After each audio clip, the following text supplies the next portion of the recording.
What's up? It's Patrick from Shaman Games. I'm doing a video today on starting over in Pokemon. What I would do if I had to do it all over again. Little background, I own a small business. We sell Pokemon cards on eBay, sometimes at card shows, and through our website, shamangames.ca. We've done reasonably well over the last 9 months or so, but still lots more to come, so keep an eye on that. But just a little bit of credibility, I guess, if it makes you feel any better. First things first, budget is important. It's boring. I know. Lame, no fun, but you do need a budget. You do need to have a limit for Pokemon. You need to make sure you have your emergency fund in place. And the reason for that is if you're in a hurry, you're going to have to sell at a loss potentially. You're going to sell for less of a gain than you otherwise would have got. So I think that's important to consider, is that don't start on this if you are in credit card debt, if you are not financially well off, first of all. Second thing, and this is very broad, but I've never heard it specifically mentioned in these types of videos, is I would have put more emphasis on getting duplicates of things. So, for example, one of the first things that I kind of thought to buy as call it an investment a few years ago was the Charizard Sword and Shield UPC. Ended up being a really good buy. I got it around 100 Canadian dollars, so maybe whatever that is, 75 US plus or minus. It was a really good buy, but I only bought one, and now it's constantly leaves you in this limbo of, if I sell that, I'm going to get whatever, 500 US for it. But what if it goes up more after the fact? So I think getting duplicates is a really safe way to combat this, and buying things that you can afford to get in duplicates. That way it makes it a little bit easier. Like if I had made 600% on my money, and I had two, it would be a no-brainer to sell the one, offset what I paid, and then some, and be on my merry way. So duplicates are important, even if it means potentially like not getting a more expensive booster box because you can't afford to get multiple. It makes more sense in a lot of cases to maybe get a couple of booster bundles, for example, or to do in the case of ETBs. I'm not a huge fan of ETBs, but in a lot of cases for people, it would be better to get a couple ETBs or a bunch of 3-pack blisters than it would be to get the one booster box. Again, this is all just going to be my opinion today, but I'm just telling you how I would do this if I was doing it again. Second one, and this is, I guess the third one, this is important for, in my opinion, I think that ETBs are not a great buy, and I'll get into ETBs and I'll get into other ancillary products while I'm at it. I don't feel like ETBs are as bad as some other ancillary products for this, but with an ETB, you're buying quite a bit of air. So I would pay attention that if you're buying an ETB, you're buying it with intention. So you're buying potentially multiples, like I mentioned. You're buying ETBs with really good promos that maybe have bad gem rates. Those kinds of things, like buy ETBs with intention. Don't just buy them for the sake of buying them, because in the case of the last 3 to 4 years of ETBs, we have seen 3-pack blisters outperform them in a lot of circumstances, and 3-pack blisters take up a lot less space. They're a lot easier to get into, and they're just, generally speaking, not thought about in the investing world, which makes it easy to get them early on. So when, for example, recently when 151 went up really quickly, I made a video on Cheap Sealed, and in that video was the 151 poster, the 3-pack poster, and I made the comment that it was the same price as the loose packs, which didn't make sense. So, like the loose packs times 3. The loose pack price of 151, when everything was climbing, the loose pack price went up before the poster collection did. But the poster collection, it followed suit. It will go up. So keep an eye on it. I'll make another video on this soon.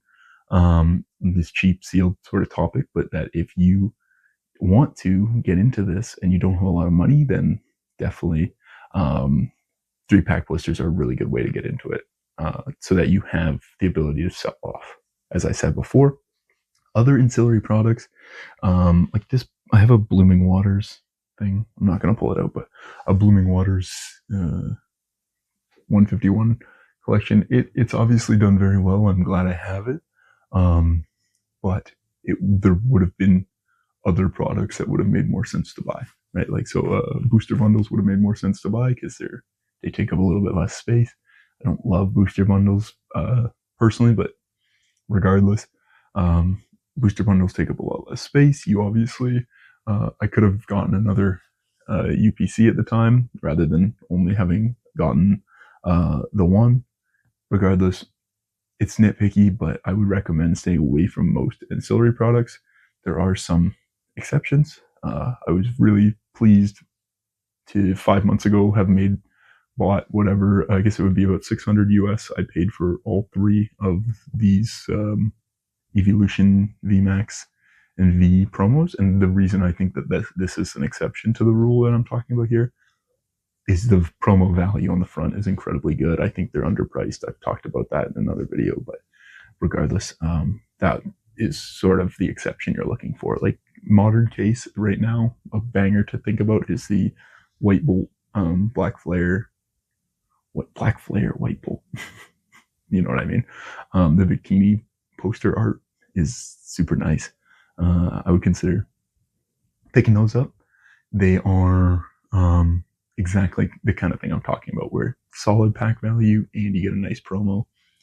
Promo is likely going to do well over time. So just keep those things in mind. There's a lot of really bad products that are hard to sell. So if you're not sure, then stick with the basics. Okay. Next one is pick your sets. So this is not unrelated to the duplicates, but it's easy to want to get everything or to be super focused on one particular thing at a time. It's the best case scenario is being somewhere in the middle. You're kind of trying to pick out the sets that you think will do well, but then you're also recognizing that the other sets still could do well. So what I mean, if you see a set that's bad, then you would want to not buy into that one as much. Obviously, that goes without saying, but focus on the ones that you have confidence in. So if you believe in yourself and you think that you have the right idea of getting this certain product, then get it. Like, that's the reality, is people will say all sorts of different things. If you believe in a product, get that product, and get a good amount of it. And like I say, that can be in 3-pack blisters, booster bundles, ETBs if you really want, or in booster boxes, or in booster cases. Like, it doesn't matter how you decide to do it, but if you believe in a set, commit to it. Don't try to jump around too much. Don't try to be everything to everyone, if that makes sense. Don't chase the movement. This is an easy one to see. Obviously 151 is a good example recently where everyone kind of FOMO'd their way into it. I think 151 is going to have to correct realistically, just because there's obviously a lot of scalpers that were holding on to a lot of product, which I'm seeing personally on my Facebook come up a lot right now. Watching for the rise, in that you can use the rise to kind of work ahead in some way. So if you see a massive influx of modern, typically people are going to take profits, and oftentimes you'll see that profit move into safer.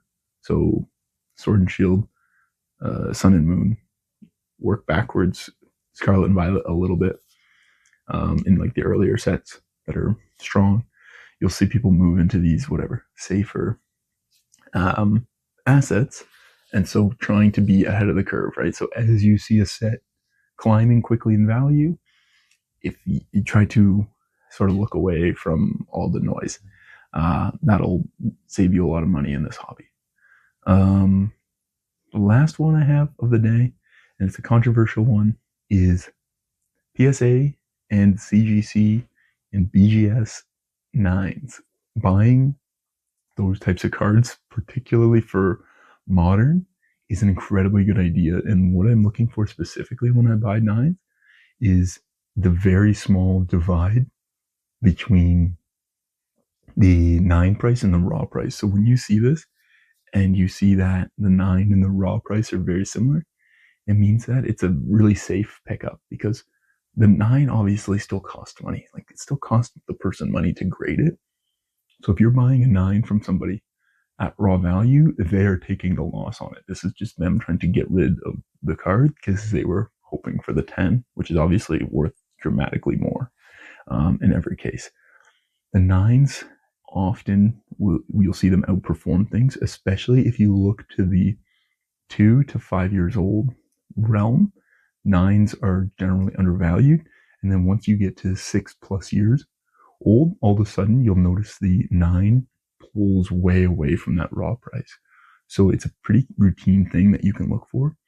And with the 9s, it's nice because it's less of a financial commitment. So you're not stressing the way that the price moves of one individual card.